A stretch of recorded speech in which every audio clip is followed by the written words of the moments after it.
So friends, તમે revenge શોપિંગના વિશે સાંભળ્યું છે? તો ઘણી વખત એવું બનતું હોય છે, આપણે કોઈ એક્સપેન્સિવ સ્ટોરમાં જઈએ છીએ અને આપણને કોઈ પ્રોડક્ટ ગમે છે. ખરેખર એ પ્રોડક્ટની આપણે જરૂર નથી, બટ સમહાઉ જે સેલ્સ પર્સન હોય છે દે આર વેરી સ્માર્ટ. એ આપણા ઇમોશન કેપ્ચર કરે છે અને ઘણી વખત એવું આપણને કહે કે સર, પ્રોડક્ટ એક્સપેન્સિવ છે અને મે બી આપણે અફોર્ડ ના કરી શકીએ. હવે આવા કેસમાં શું થાય છે કે આપણે એ પર્ટિક્યુલર પર્સનને આપણી જાતને પ્રૂવ કરવા માટે એ પ્રોડક્ટ પરચેસ કરી લઈએ છીએ. હવે સમહાઉ એવું થાય છે કે જ્યારે ઘરે જઈએ છીએ અને 3-4 દિવસ પછી આપણને રિયલાઇઝ થાય કે સાલું પ્રોડક્ટની જરૂર નથી, બટ સમહાઉ આપણે એ લઈ લીધી છે. હવે આ જ વસ્તુ છે ને, તમે તમારા ઇન્વેસ્ટમેન્ટ સાથે કરશો ને તો ફ્રેન્ડ્સ કંઈક અલગ જ વસ્તુ થશે.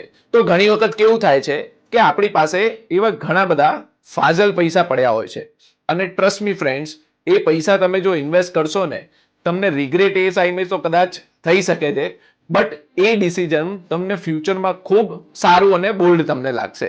સો બંનેમાં ફિલિંગ તો સેમ છે, બટ એકમાં તમને લાઈફ ટાઈમ રિગ્રેટ રહેશે અને બીજામાં તમને પ્રાઉડ થશે કે બોસ, પાસ્ટમાં ભલે રિવેન્જમાં વાત કરીએ અથવા નહોતું ગમતું બટ ઇન્વેસ્ટમેન્ટ કર્યું છે, but that decision will be very fruitful for you.